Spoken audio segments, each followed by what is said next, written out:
Buenos días, mi nombre es Esmeralda López Hernández, estudiante de la carrera en Negocios Internacionales del Centro Universitario de Ciencias Económico-Administrativas de la Universidad de Guadalajara. Y en este video se hablará acerca de las uniones monetarias.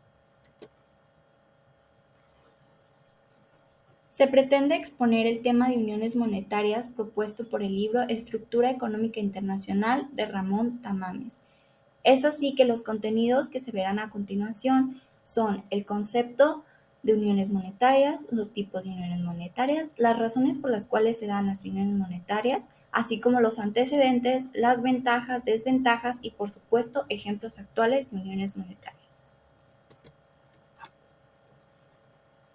Siendo así entonces que tenemos nuestro concepto. Uniones monetarias se refiere a una alianza en la que dos o más países acuerdan de la manera en la que compartirán una misma moneda.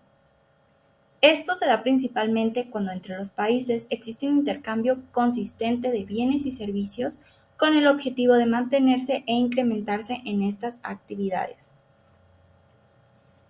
Las uniones monetarias son casi la última fase de la integración económica. Recordemos que una integración económica es una alianza entre países que busca reducir las barreras económicas entre los mismos con el objetivo de tener un mejor flujo en las transacciones de bienes y servicios dentro del comercio internacional.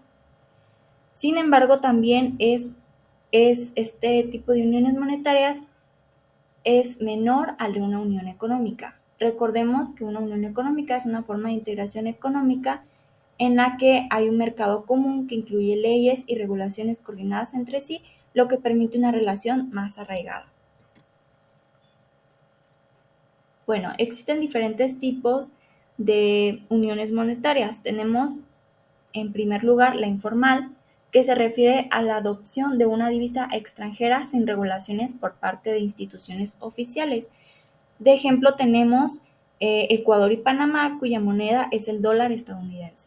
Después tenemos el tipo formal, donde a diferencia de la informal, se adopta una divisa extranjera y se establecen instituciones para gestionar dicha moneda, manteniendo políticas fiscales y económicas. Recordemos que las políticas fiscales y económicas son aquellas acciones donde el gobierno ejerce un papel importante para la administración y potenciación de la economía.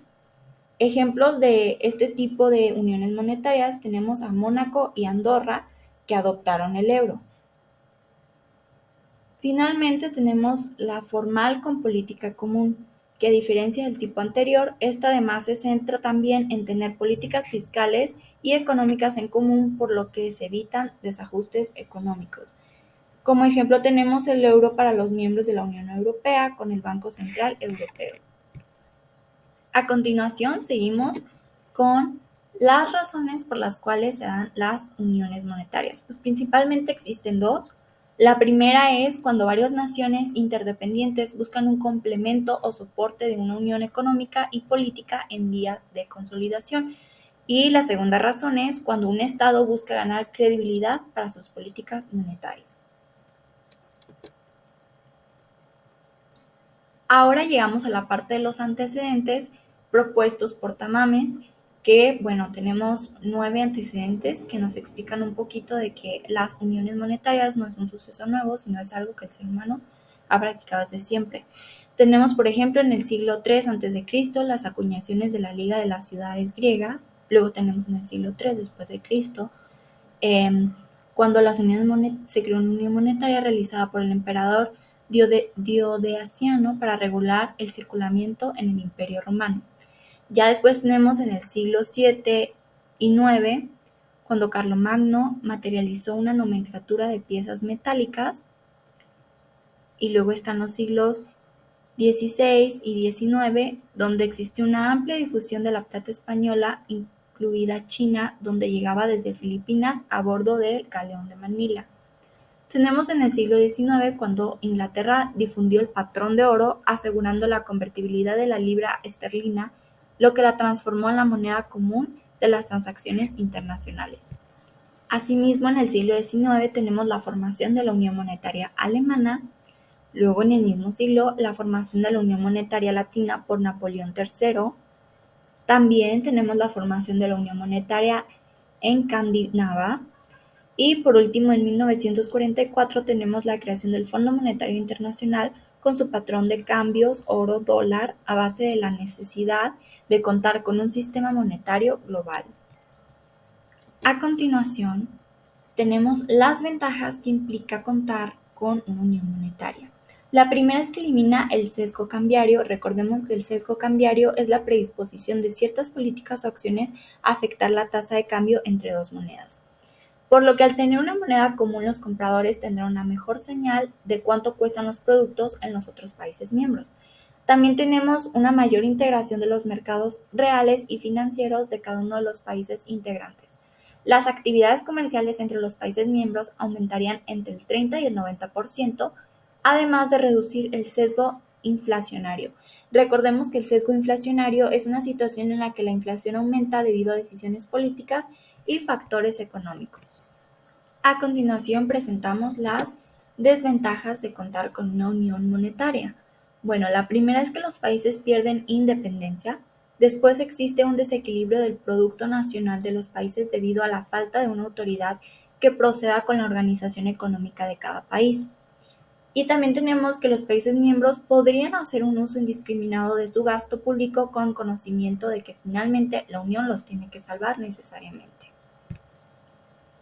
Otro punto importante a señalar, por supuesto, son los ejemplos actuales con los que contamos para referirnos a las uniones monetarias. El primero es la Comunidad Económica y Monetaria de África Central, la cual utiliza el franco versión de África Central como moneda común. Aquí es donde entran los países como Camerún, República Centroafricana, Chad, Congo, Guinea Ecuatorial y Gabón. Después tenemos la Unión Monetaria del Caribe Oriental, que utiliza el dólar del Caribe Oriental como moneda común. Nos encontramos con países como Barbados, Jamaica, Trinidad y Tobago, además de otros miembros de la Comunidad Caribeña. A continuación tenemos la Unión Monetaria Europea, que utiliza el euro como moneda común. Dentro de esto entran los países como Alemania, Francia, España e Italia, entre otros más. Finalmente tenemos la Unión Económica Monetaria de África Occidental, que utiliza el franco como moneda común, pero en su versión occidental. Tenemos países como Benín, Burkina Faso, Côte d'Ivoire, Guinea, Bissau, Malí, Níger, Senegal y Togo. Finalmente es entonces que podemos decir que las uniones monetarias, al ser parte de una integración económica entre países, resulta ser, como ya se ha mencionado previamente, una herramienta que facilita los intercambios comerciales entre los países involucrados. Sin embargo, al mismo tiempo representa ciertas desventajas, como un poco de la pérdida de su independencia. Sin embargo, es importante recalcar que las uniones monetarias no son un fenómeno del último siglo, sino que ha sido algo que el ser humano ha implementado a lo largo de su historia, precisamente por los beneficios que trae consigo este tipo de alianzas.